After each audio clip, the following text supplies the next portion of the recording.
ये गाड़ी है 2024 मॉडल MG5 और ये गाड़ी मैंने ब्रांड न्यू ली थी 0 मीटर। ब्लैक कलर मैंने इसलिए लिया था क्योंकि उस टाइम में दो ही कलर अवेलेबल थे, एक रेड कलर का और एक ब्लैक, तो मैंने ब्लैक को प्रेफर किया था उस टाइम में।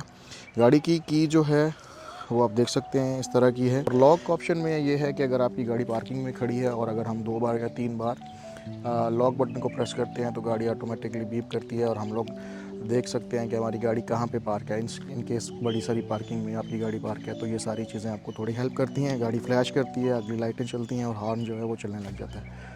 ये गाड़ी की बूट स्पेस है। वैसे तो गाड़ी के बारे में बहुत सारी इन्फॉर्मेशन जो है वो इंटरनेट पे अवेलेबल है, इनकी ऑफिशियल वेबसाइट पे अवेलेबल है, लेकिन मेरा आज का मकसद ये है कि मैं गाड़ी का जो यूज़र रिव्यू है वो ऑनेस्टली वो रिव्यू करूं।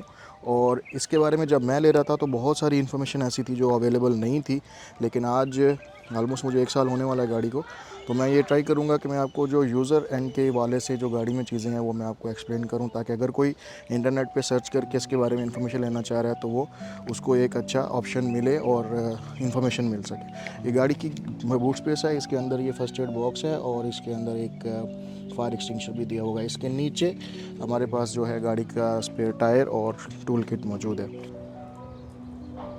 तो गैस गाड़ी में कुछ छोटी छोटी चीज़ें हैं जिसके बारे में हम बात करेंगे। जैसा कि सबसे पहले जो मुझे चीज़ अच्छी लगती है वो ये है कि इस गाड़ी का जब हम डोर खोलेंगे तो इसके 2 होल्डिंग पॉइंट है। यहाँ पे एक तो गाड़ी इसका गेट जो है रुक जाएगा और एक यहाँ पे, उसके बाद ये फुल खुलेगा।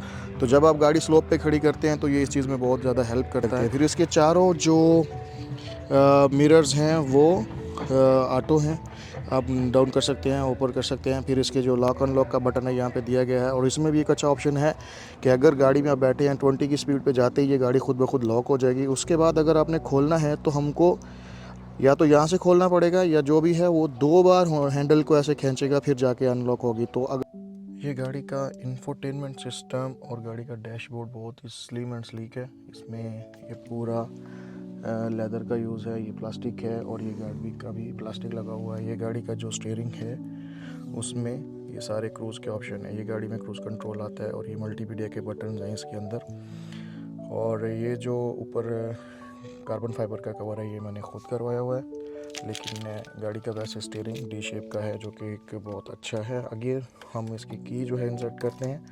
जैसे ही हम यहाँ पे इसको फर्स्ट क्लिक करते हैं तो ये आपको इन्फॉर्मेशन देगा। ये 6650 ये जो रीडिंग बता रहा है ये वो रीडिंग है जिसके बाद मुझे गाड़ी को फुल टैंक का ऑप्शन है जो मुझे अभी मिल रहा है। एक फुल टैंक से मैंने गाड़ी काफ़ी चलाई हुई भी है। यहाँ पे देखते हैं तो ऑलमोस्ट मैंने 124 किलोमीटर गाड़ी चला ली हुई है और उसके बाद भी ये 513 जो है ये बता रहा है कि अभी भी और चल सकती है। गाड़ी को स्टार्ट करते हैं।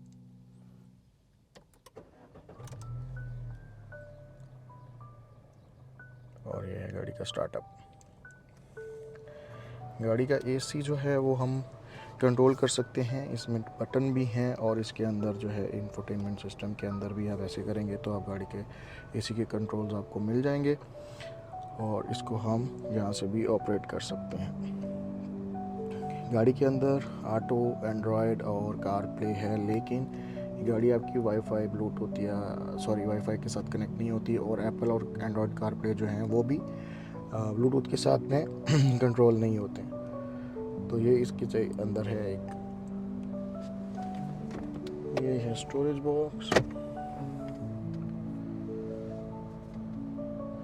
एक गाड़ी की लाइट्स हैं, लाइट के कंट्रोल हैं।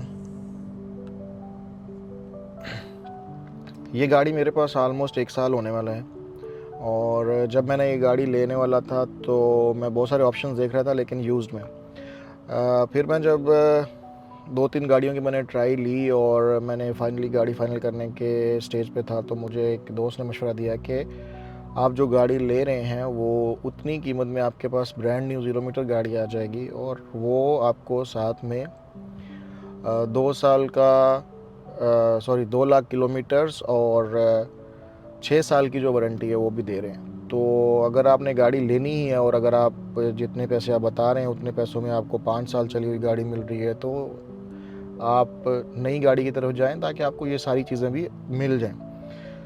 फिर मैं एमजी के स्टोर पे गया, डायरेक्ट एमजी के स्टोर पे गया अबू धाबी में, और मैंने जाके गाड़ी देखी, टेस्ट ड्राइव ली, मुझे गाड़ी अच्छी लगी। और जब मैंने इसके ऑप्शंस देखे तो बहुत सारी चीज़ें मुझे जो गाड़ी में मैं देखना चाह रहा था वो मुझे मिल रही थी, इसकी वजह से मैंने ये गाड़ी फाइनल की। तो विद इन 2-3 डेज़ गाड़ी मुझे हैंड ओवर होगी, और मैं तकरीबन 1 साल हो गया गाड़ी चला रहा हूँ। अभी ये 22,000 किलोमीटर आलमोस्ट चल गई है। और गाड़ी का जो ऑनेस्टली जो गाड़ी की ड्राइव है वो मुझे बहुत अच्छी लगती है, स्मूथ है, गाड़ी में कोई वाइब्रेशन नहीं है। गाड़ी का जो इंजन है वो मुझे कभी ऐसा नहीं लगा कि अंडर पावर है। ये 1.5 लीटर जो इसका इंजन है। और फिर ये भी था कि बहुत सारी चीज़ों में मैं थोड़ा हेजिटेटेड भी था कि गाड़ी जो है चाइनीज़ है, सब लोग बोलते हैं चाइनीज़ गाड़ियाँ अच्छी नहीं होती हैं, ऐसा है वैसा है, ये सारी चीज़ें। लेकिन 1 साल में ये गाड़ी ने मुझे ऐसी चीज़ कोई भी नहीं दी है कि मैं इसको सोचूं कि ये चाइनीज़ है और इसमें कुछ मसला आने का यानी चांस भी है।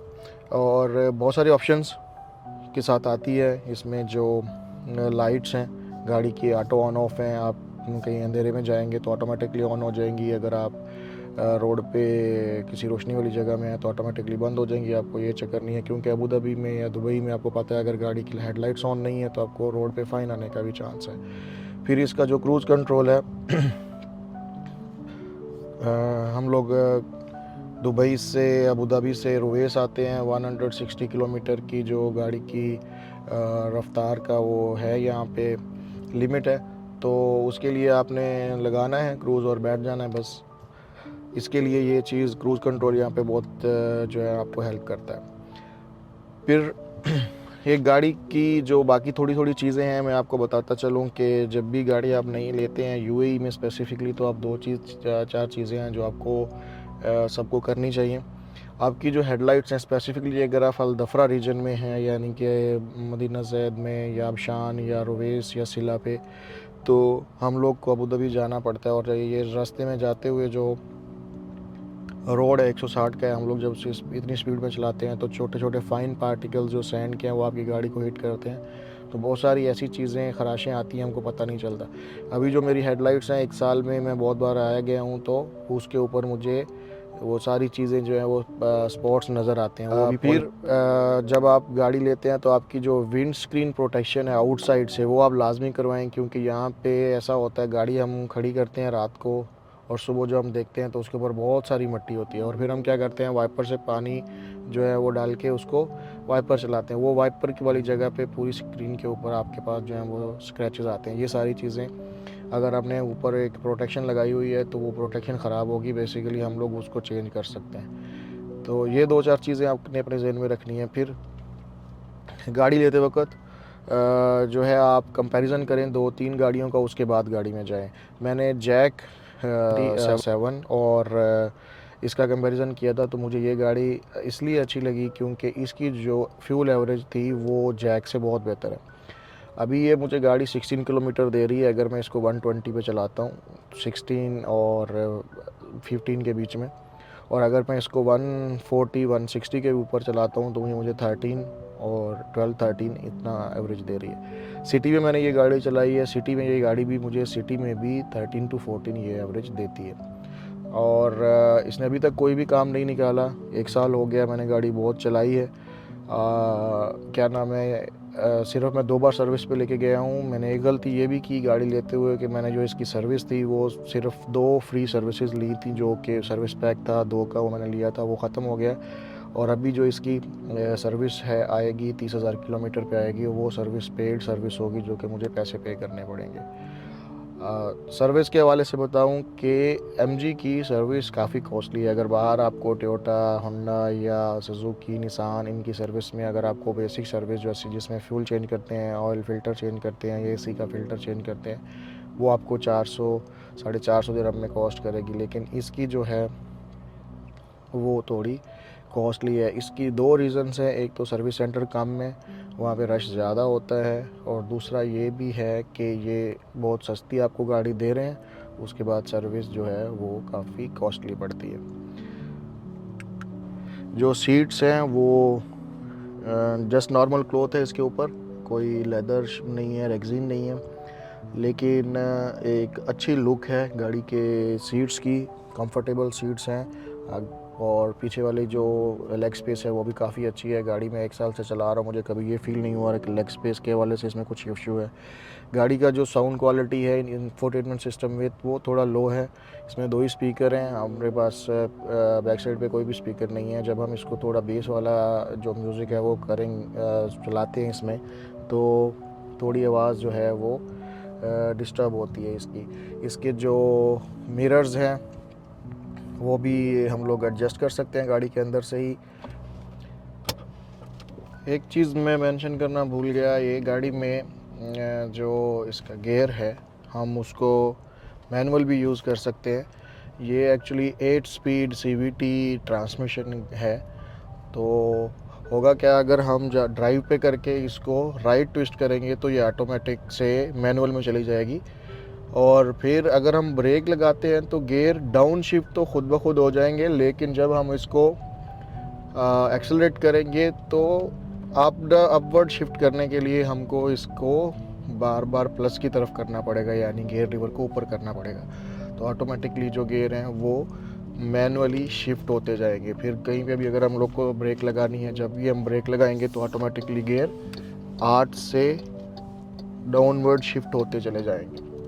तो ये एक बहुत अच्छी इसमें चीज़ है। और अभी जैसे मैं चला रहा हूँ, देखें गाड़ी में कोई भी आवाज़, कोई साउंड, कोई चीज़ नहीं आ रही है।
गाड़ी के बारे में बहुत सारी इन्फॉर्मेशन ऑलरेडी इंटरनेट पे अवेलेबल है, हम लोग ले सकते हैं। जब भी कोई बंदा जो है वो गाड़ी चूज़ करने के लिए जा रहा है तो MG5 के बारे में अगर वो सर्च करता है यूट्यूब पे, इंटरनेट पे, तो उसको यूज़र रिव्यूज़ नहीं मिलेंगे। स्पेसिफिकली UAE में अगर आप यूनाइटेड अरब एमिरेट्स में हैं, यानी अबू धाबी, दुबई में कहीं पे भी हैं, तो आपको यूज़र रिव्यू गाड़ी का नहीं मिलेगा। स्पेसिफिकली MG5 बेसिक मॉडल अगर आप लिखते हैं तो आपको कुछ भी इन्फॉर्मेशन नहीं मिलेगी इसमें क्या क्या चीज़ें हैं और क्या नहीं है। तो ये मैंने एक ट्राई की है कि गाड़ी मेरे पास है और मैं एक ऑनेस्ट रिव्यू जो 1 साल मैंने गाड़ी चलाई है वो आप तक पहुंचा सकूं कि गाड़ी में क्या चीज़ें हैं क्या नहीं है।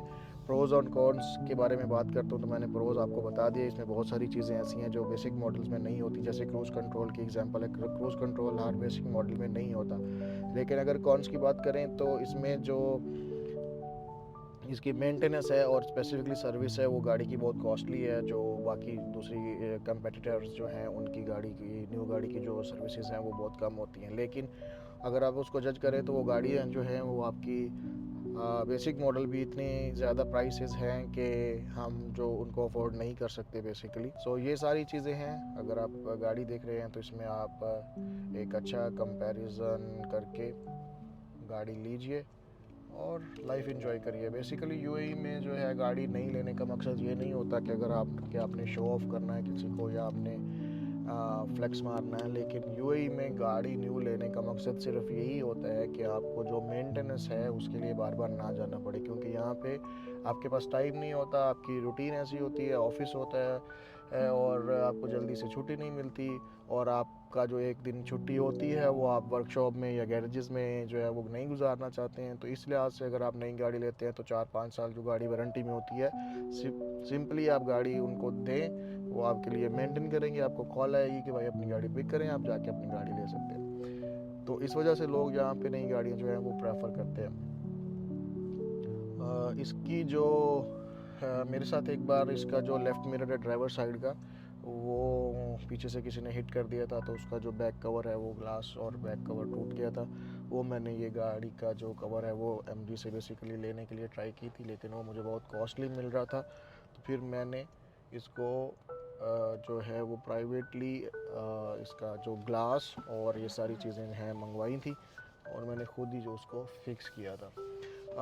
बेसिकली मैं प्राइस भी बता देता हूँ कि 900 का उसका कवर और अंदर का मिरर जो है वो मुझे मिल रहा था सिर्फ बैक मिरर का। तो ये सारी चीज़ें भी हैं, हमको देखनी पड़ती हैं।